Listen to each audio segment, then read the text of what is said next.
નમસ્તે વિદ્યાર્થી મિત્રો, ઓવરહેડ ડિસ્ટ્રીબ્યુશન સિસ્ટમના લેક્ચર નંબર 3 માં આપણે આજે જોવાના છે બે ટોપિક જે ઓલરેડી આગળના ટોપિક ઉપરનું જ થી આપણે ડિરાઈવ કર્યું છે. અને તમે જો આગળના ટોપિક પરફેક્ટ ભણ્યા હશે તો તમને આ ટોપિક સમજવામાં વાર નહીં લાગે. જેમ કે આપણે જે બે ટોપિક જોવાના છે એ છે planning of distribution line project. તમારે કોઈ પણ ડિસ્ટ્રીબ્યુશન લાઇનનો પ્રોજેક્ટ છે એનું પ્લાનિંગ કઈ રીતે કરવો, અને પહેલાં આપણે સ્ટેપ જોયા હતા. હવે આપણે પ્લાનિંગ કરવામાં કઈ કઈ વસ્તુઓ આવે છે એના વિશે આજે 7 ટોપિક ઉપર વાત કરવાના છે, 7 પોઈન્ટ ઉપર. અને બીજું છે layout of distribution line project. Layout એટલે કે ડ્રોઈંગની અંદર કઈ કઈ વસ્તુ હોવી જોઈએ ઓવરહેડ ડિસ્ટ્રીબ્યુશન લાઇનનો જે પ્રોજેક્ટ છે એની અંદર. ચલો તો સૌથી પહેલાં સ્ટાર્ટ કરીએ planning of distribution line project. સૌથી પહેલી વસ્તુ શું આવશે પ્લાનિંગ કરવામાં, કે તમારી પાસે એની ટાઈમ લાઈન હોવી જોઈએ. પ્રોજેક્ટ ક્યાંથી શરૂ થશે, પ્રોજેક્ટ ક્યારે પતશે, એટલે ટાઈમલાઈનની અંદર આવશે એની સ્ટાર્ટિંગ ડેટ, એની ફિનિશિંગ ડેટ, અને સ્ટેપ વાઇઝમાં તમે કયું કામ ક્યારે કરવાના છો એ વસ્તુ આવશે ટાઈમલાઈનની અંદર. પ્લાનિંગ ઓફ ડિસ્ટ્રીબ્યુશન લાઇન પ્રોજેક્ટની બીજી વસ્તુ છે કે ઇક્વિપમેન્ટ વિથ સ્પેસિફિકેશન.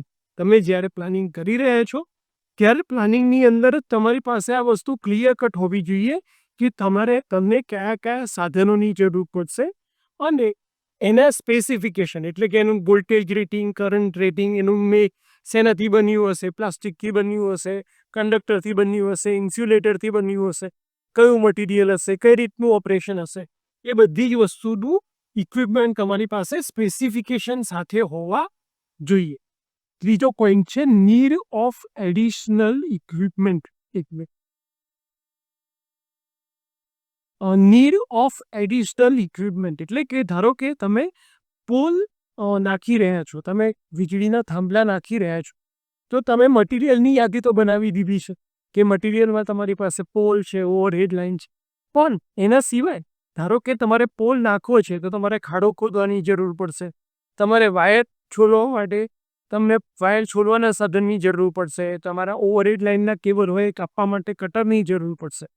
તો મટીરિયલ અને ઇક્વિપમેન્ટ આ બંને વચ્ચે ફરક છે. મટીરિયલ એ તમને પ્રોજેક્ટમાં જેનાથી તમારો પ્રોજેક્ટ બનવાનો છે, એટલે કે કંડક્ટર છે, કેબલ છે, ઇન્સ્યુલેટર છે, એ કહેવાશે તમારું મટીરિયલ. અને ઇક્વિપમેન્ટ આવશે તમારા સાધનો કે જેની મદદથી તમે આ કામ ઇઝીલી કરી શકશો. જેમ કે ખાડો ખોદવા માટે તમને પાવડાની જરૂર પડશે, કદાચ ઊંડો ખાડો હોય તો જેસીબીની જરૂર પણ પડે. તો એ બધા આવશે સાધનો. તો તમને કયા કયા એડિશનલ સાધનોની જરૂર પડશે જે તમારો પ્રોજેક્ટ પૂરો કરવામાં તમને હેલ્પ કરશે એ તમને ખબર હોવી જોઈએ. ચોથું છે કે તમને કેટલા સ્કિલ માણસોની જરૂર પડશે, કેટલા સેમી સ્કિલ અને કેટલા અનસ્કિલ. સ્કિલ એટલે કે જેની પાસે કુશળતા છે, જેમ કે diploma electrical engineer, diploma engineers કે જેમની પાસે નોલેજ છે, જેમને વસ્તુઓ કઈ રીતે કામ કરે છે, સ્પેસિફિકેશન કોને કહેવાય એ બધી વસ્તુ ખબર છે. સેમી સ્કિલ્ડ મેન એટલે કે ધારો કે આઈટીઆઈ કે જેમને કામ પોતાનું ખબર છે કે હું આ રીતે આને કનેક્શન કરી શકીશ, પણ એમને એના લીધે શું ઇફેક્ટ આવે છે એ વસ્તુઓની ખબર નથી, તો એને કહેવાશે સેમી સ્કિલ.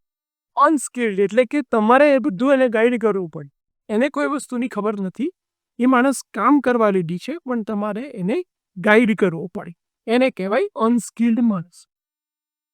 પ્લાનિંગની અંદર પાંચમો પોઈન્ટ છે ડિસ્ટ્રીબ્યુશન ઓફ વર્ક. એટલે કે થોડાક માણસો તમારા ટ્રાન્સફોર્મર ઉપર કામ કરશે, થોડાક માણસો પોલ નાખવાનું કામ કરશે, થોડાક માણસો એના ઉપર કેબલ નાખવાનું કામ કરશે. એવી રીતે જો તમે કામને પ્રોપર ડિસ્ટ્રીબ્યુટ કરો તો તમારું કામ સહેલાઈથી અને એક સાથે પેરેલલી ચાલે અને ખૂબ જલ્દીથી એ કામ પતી શકે. છઠ્ઠો પોઈન્ટ છે ટોટલ કોસ્ટ. એટલે કે તમારો જે ટોટલ ખર્ચો છે એની અંદર કઈ કઈ વસ્તુઓ આવશે, તો કે તમારા મટીરિયલનો ખર્ચ આવશે, તમારા ઓવરહેડ કોસ્ટ આવશે, તમારી લેબરની મજૂરીની ખર્ચો કેટલો છે, એ બધી કોસ્ટ થઈ અને ટોટલ કોસ્ટ તમને ખબર હોવી જોઈએ.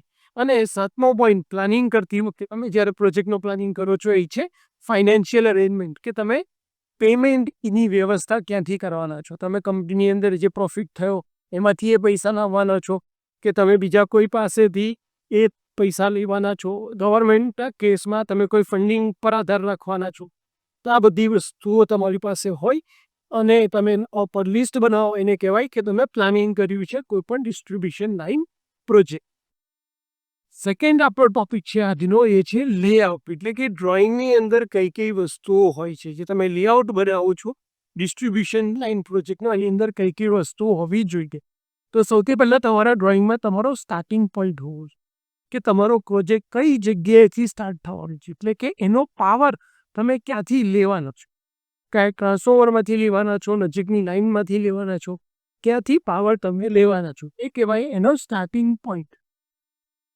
બીજો પોઈન્ટ આવશે ડ્રોઈંગની અંદર કે ending point of distribution line, કે તમારો તમે જે પાવર લીધો એ તમારો એન્ડ ક્યાં થવાનો છે. કોઈ સબસ્ટેશનની અંદર થવાનો છે, કોઈ કન્ઝ્યુમરના ઘરે જઈને પાવર તમારો એન્ડ થવાનો છે, કોઈ પોલ મોટેડ ટ્રાન્સફોર્મરમાં જઈને તમારો પાવર એન્ડ થવાનો છે. તો આ કહેવાય એનો એન્ડિંગ પોઈન્ટ. ત્રીજો પોઈન્ટ જે ડ્રોઈંગની અંદર હોય એ છે લેન્થ ઓફ લાઇન. એટલે કે તમારા પ્રોજેક્ટ જે છે એની લેન્થ કેટલી હશે, 1 કિલોમીટર, 2 કિલોમીટર, 3 કિલોમીટર, કેટલો ટોટલ ડિસ્ટન્સ છે કે જેના ઉપર તમારી લાઈન તમે નાખવાના છો. બીજું છે સ્પાન. સ્પાન એટલે કે બે કેબલ, બે તમારા જે પોલ છે એની વચ્ચેનું ડિસ્ટન્સ. અહીંયાથી તમે ઓવરહેડ લાઇટ તમારો કંડક્ટર નાખ્યો છે, આ બે જગ્યાએ પોલ છે, તો આ બે પોલ વચ્ચેનું ડિસ્ટન્સ છે એને કહેવાય છે સ્પાન. તો સ્પાન કેટલો છે અને નંબર ઓફ પોલ, તમને કેટલા પોલની જરૂર પડશે એ પ્રોજેક્ટ પૂરો કરવા માટે, એ અમારા ડ્રોઈંગની અંદર અમે દર્શાવેલું હોવું જોઈએ કે આ જગ્યાએ પહેલો પોલ, આ જગ્યાએ બીજો પોલ, આ જગ્યાએ ત્રીજો. ચોથો પોઈન્ટ આવે ડ્રોઈંગની અંદર, તમારે એના વોલ્ટેજ અને કરંટ રેટિંગ લખવાના છે કે લાઇનનો વોલ્ટેજ કેટલાનો હશે. આપણે ઓવરહેડ ડિસ્ટ્રીબ્યુશનની વાત કરી રહ્યા છે એટલે આપણા કેસમાં બે જ વોલ્ટેજ આવવાના છે, 11 કેવી અને 400 વોલ્ટ.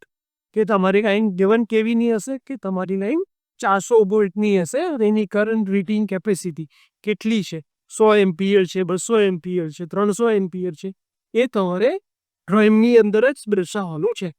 પાંચમું છે રૂટ ઓફ લાઇન. તમે જે ડિસ્ટ્રીબ્યુશન લાઇન નાખી રહ્યા છો એનો રૂટ ક્યાંથી ક્યાં જવાનો છે, આ સોસાયટીમાંથી બીજી સોસાયટીમાં, આ રોડમાંથી આ જગ્યાએ જવાનું છે, એ તમારે ડ્રોઈંગની અંદર લોકેશન સાથે એ આખો રૂટ બતાવવાનો છે. છઠ્ઠો પોઈન્ટ છે type of insulator with specification. હવે 3-4 ટાઈપના ઇન્સ્યુલેટર આવે છે, શેકલ ટાઈપનું આવે છે, પિન ટાઈપનું આવે છે. તો આ બધા જે અલગ અલગ ટાઈપના ઇન્સ્યુલેટર છે એમાંથી તમે કયું ઇન્સ્યુલેટર યુઝ કરવાના છો એ સ્પેસિફિકેશન સાથે તમારે ડ્રોઈંગની અંદર લખવાનું છે.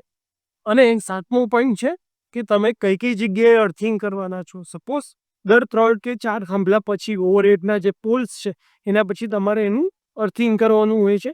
તો કયા પોઈન્ટ ઉપર તમે અર્થિંગ કરવાના છો એ તમારે ડ્રોઈંગમાં દેખાડવાનું છે. ક્યાંથી તમે ટર્ન લઈ ગયા છો, કઈ જગ્યાએથી તમે રોડ ક્રોસ કરી રહ્યા છો એ બધું દેખાડવાનું છે તમારે. હા, રૂટ લાઇનની અંદર આપણો જે રૂટ છે એમાં કોઈ જગ્યાએ રોડ ક્રોસ આવતો હોય, કોઈ જગ્યાએ રેલવે લાઇન આવતી હોય, કોઈ જગ્યાએ વોટર પાઇપલાઇન આવતી હોય, એ બધું જ તમારે અંદર દેખાડવાનું હોય છે. ટર્નિંગ પોઈન્ટ આવી ગયો અને ત્યારબાદ પ્રોટેક્ટિવ ડિવાઇસ એટલે કયા કયા, ધારો કે ફ્યુઝ નાખવાની હોય છે, આ મોટી આઇસોલેશન સ્વિચ નાખવાની હોય છે, પોલ માઉન્ટેડ ટ્રાન્સફોર્મર હોય તો તમારે લાઇટિંગ અરેસ્ટર નાખવાના હોય છે. તો કઈ કઈ પ્રોટેક્ટિવ ડિવાઇસની જરૂર પડશે એ પણ તમારે તમારા ડ્રોઈંગની અંદર દેખાડવાની હોય છે. તો ઓકે, તમને આ બંને topic planning of distribution line પ્રોજેક્ટની અંદર કયા પોઈન્ટ્સ લખવાના અને લેઆઉટ ઓફ ડિસ્ટ્રીબ્યુશન લાઇન પ્રોજેક્ટમાં કયા પોઈન્ટ્સ આવે એ વિશે તમને ખ્યાલ આવી ગયો છે. Thank you.